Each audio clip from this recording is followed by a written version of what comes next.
Bueno, ahora vamos a entrar de lleno a las características de los interruptores. Entonces, acá tenemos en esta diapositiva que las características eléctricas de los interruptores están relacionadas con la tensión, otras características están relacionadas con la corriente y otras características están relacionadas con los cortocircuitos. ¿Sí? Entonces vamos a ir viendo cada una de ellas en forma separada. Vamos a empezar entonces con las características relacionadas con la tensión. ¿Cuáles son estas características relacionadas con la tensión? Bueno, tenemos tres. Una es la tensión de utilización asignada, U sub E, que antiguamente, para los ingenieros que tenemos ya un tiempo trabajando en esto, antiguamente se la llamaba tensión nominal.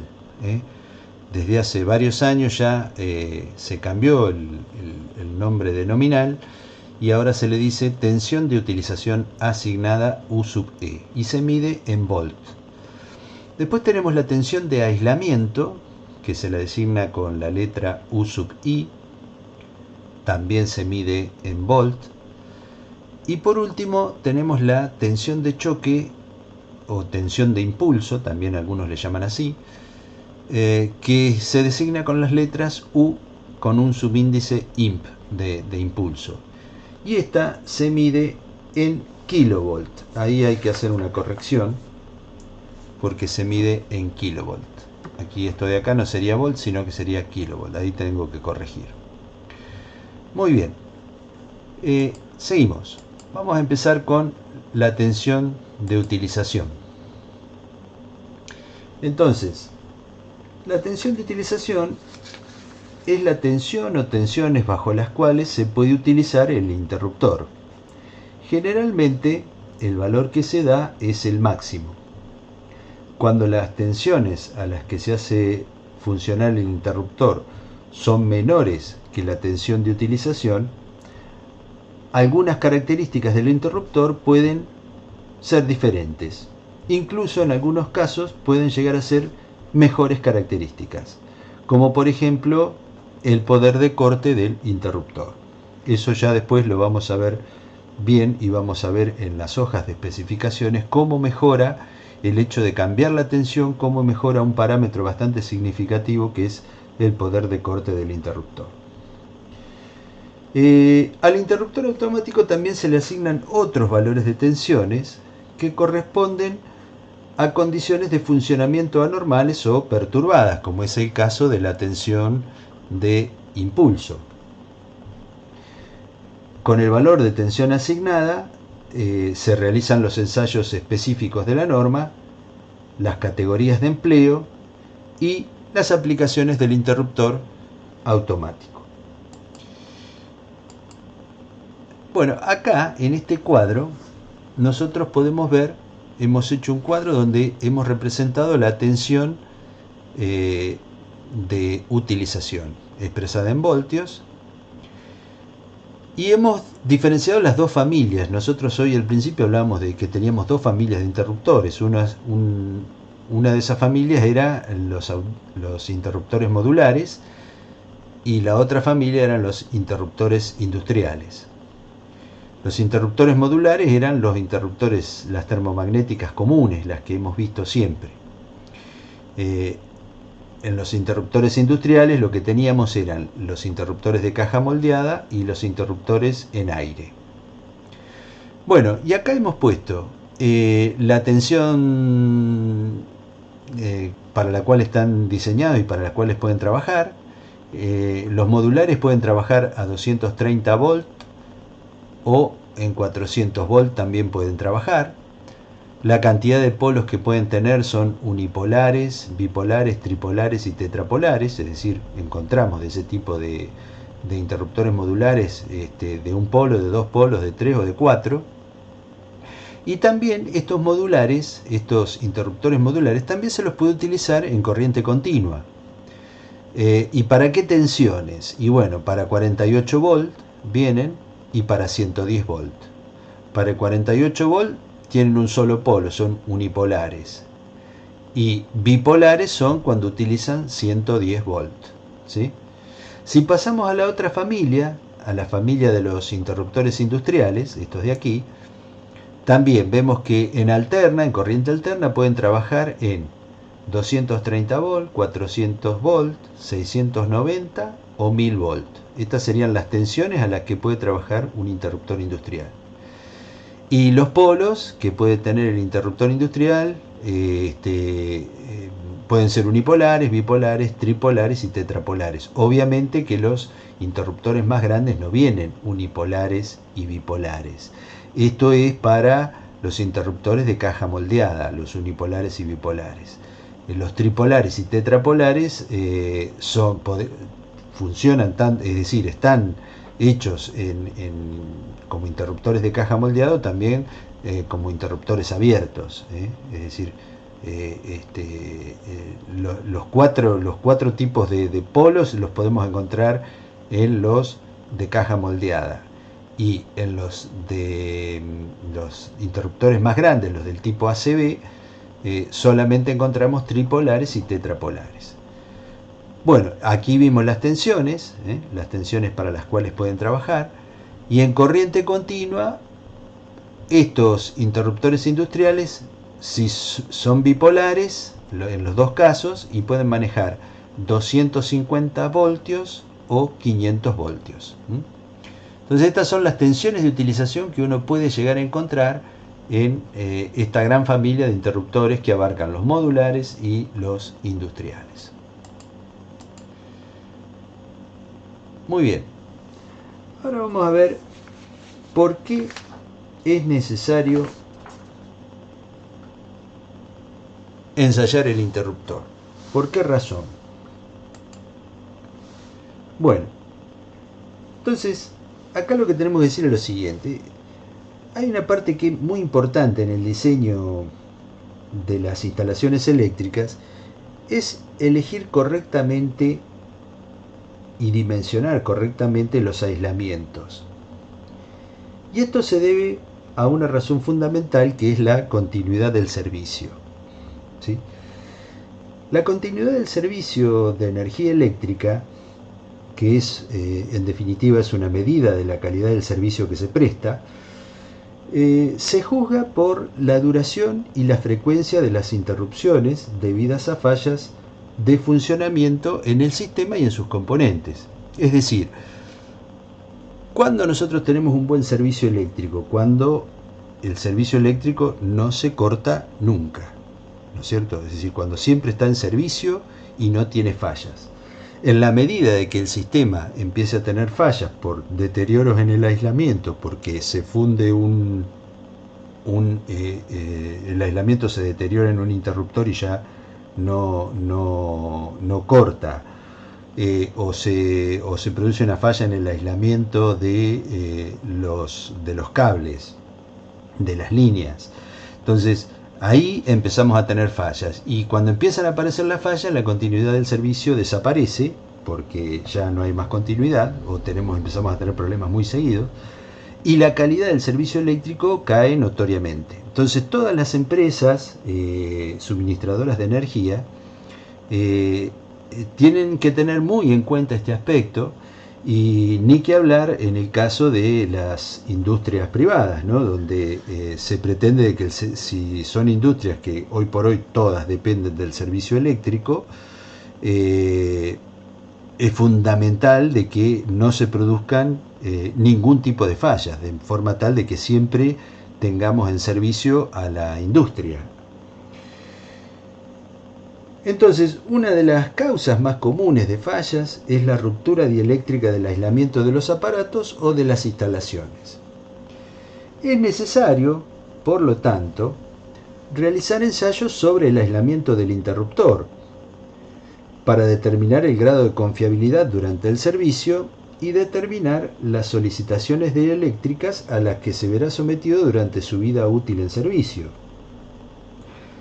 También se debe investigar el comportamiento del aislamiento teniendo en cuenta las condiciones ambientales o de servicio particulares que pudieran presentarse.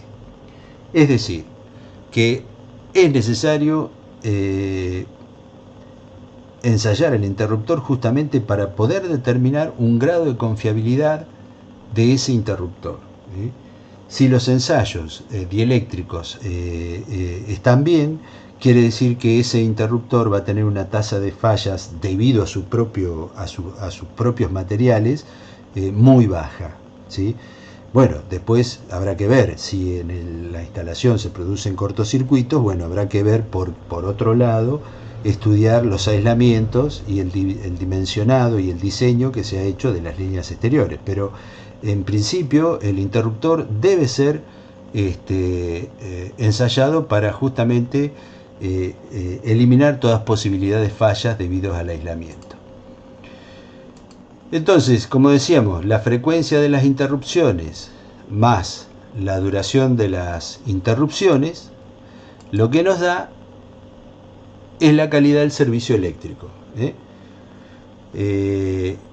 Cuanto más frecuencia haya de interrupciones y cuanto más duren esas interrupciones, la calidad del servicio disminuye.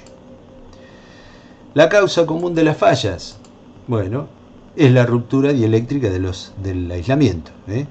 ¿Qué aislamiento? Y bueno, el aislamiento de los aparatos, de las máquinas, de los motores, de los cables, de todo lo que conforma la instalación eléctrica. Entonces, hay que estudiar muy bien, es un aspecto en el diseño de la instalación, estudiar muy bien el tema de los aislamientos. Bueno, y entonces el ensayo dieléctrico del interruptor lo que nos termina dando a nosotros es confiabilidad. Por esa razón, por eso es que iniciamos acá, ¿por qué es necesario ensayar el interruptor? Bueno, y aquí está la respuesta, para obtener mayor confiabilidad. ¿Cuáles son los ensayos que se les hace a los interruptores? Bueno, acá hemos hecho un cuadro, las diferentes solicitaciones dieléctricas a que se puede someter no solo los interruptores, sino cualquier equipamiento que va a estar sometido a un cierto trabajo con cierta rigurosidad. Bueno, habrá que hacerle todos estos ensayos para ver cómo se comportan los aparatos y los equipos frente a las solicitaciones dieléctricas. Bueno, y en principio la solicitación dieléctrica pueden ser normales, acá tenemos las normales y las anormales. Las normales, bueno, son tensiones de servicio alterna a frecuencia industrial. La frecuencia en nuestro país es de 50 Hz, en otros países es a 60 Hz. Y tensiones de servicio continuo, es decir, tener esa tensión en forma continua y ver qué pasa con los aislantes, cómo se comportan. En el caso de las solicitaciones dieléctricas anormales, lo que aparecen son las sobretensiones. Ustedes saben que en oportunidades, en las líneas, sobre todo las líneas aéreas, se pueden provocar sobretensiones por descargas atmosféricas. Y esas descargas atmosféricas viajan como una onda por las líneas y llegan hasta los aparatos, transformadores, seccionadores, interruptores y demás elementos que formen parte de una red aérea. Y bueno, todos esos aparatos están sometidos a estas sobretensiones por descargas atmosféricas. Pero a veces no son solamente las sobretensiones debido a descargas atmosféricas, a veces son sobretensiones de maniobra, es decir, el hecho de que entre en servicio, por ejemplo, una subestación transformadora en una industria, reemplazando, por ejemplo, a un generador que ha tenido que parar por causas de mantenimiento, y entonces se ha tenido que recurrir a otra fuente de alimentación, y para ello hemos tenido que accionar algún interruptor en una celda de media tensión y baja tensión para alimentar una cierta parte de la industria. Eso puede originar también sobretensiones de maniobra.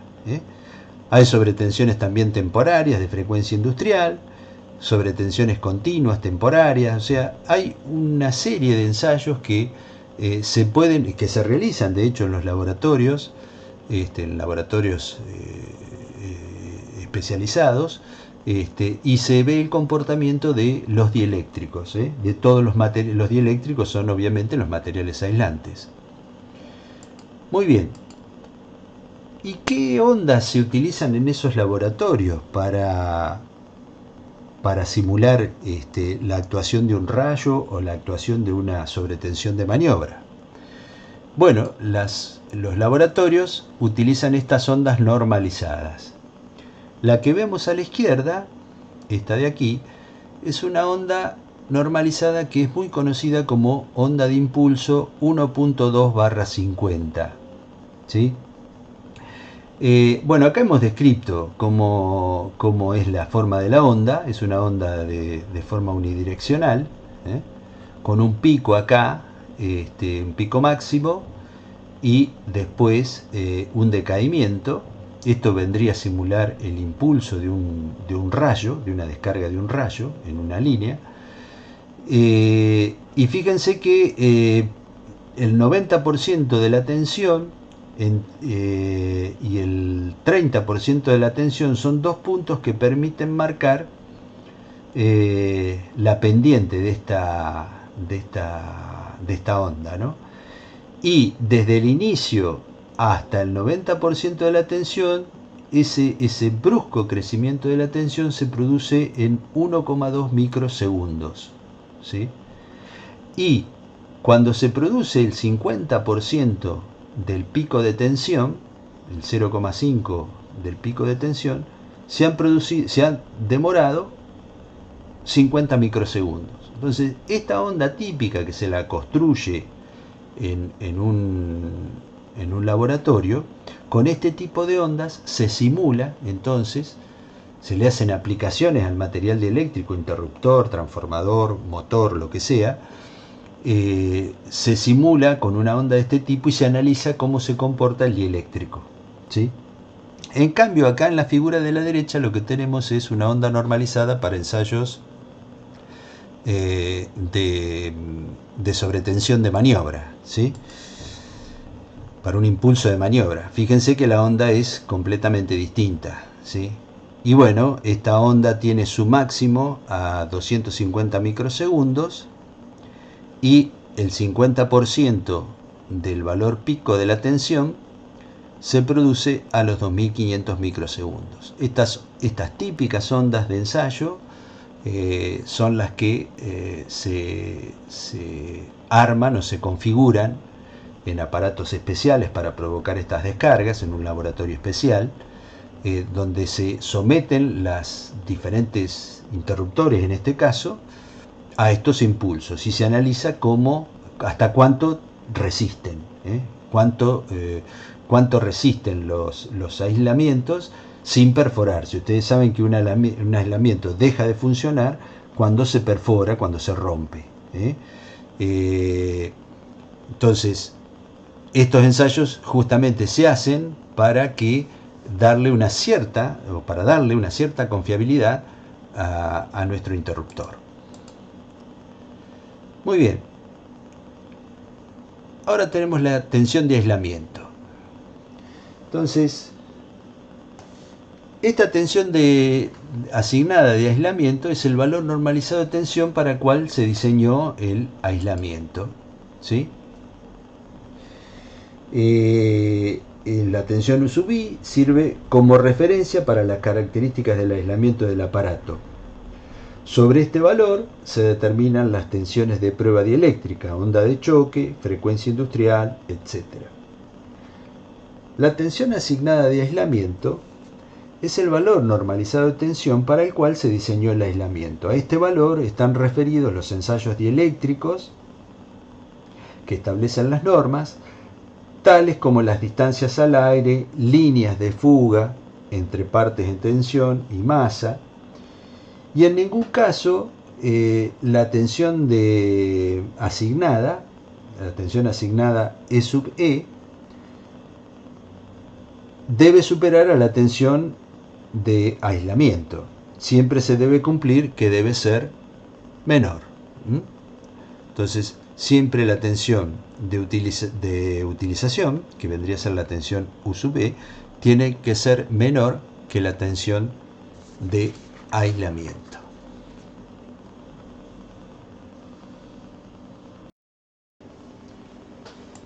Bien, veamos entonces ahora las tensiones de aislamiento típicas. Hemos hecho aquí un cuadro sinóptico donde tenemos los interruptores modulares y los interruptores industriales, las dos familias. Y dentro de los interruptores modulares están los que se utilizan en corriente alterna y los que se utilizan en corriente continua. Entonces, para los interruptores de corriente alterna, aquí vemos que las tensiones de aislamiento típicas son para unipolares 250, bipolares 400, tripolares también 400 y tetrapolares también 400 volts de corriente alterna. En corriente continua, también este mismo tipo de interruptor modular tienen una tensión de aislamiento de 110 volts. Ahora, cuando pasamos a los interruptores industriales, también estos interruptores industriales pueden ser utilizados tanto en corriente alterna como en corriente continua. Y vemos que para los de corriente alterna, tanto tripolares como tetrapolares tienen las mismas tensiones de aislamiento, que pueden ser 400 volt, 690 volt o 1000 volt de corriente alterna. Mientras que para los interruptores de corriente continua, que son de tipo bipolar, la tensión de aislamiento típica puede ir en los valores de 250, 500 y 1500 voltios.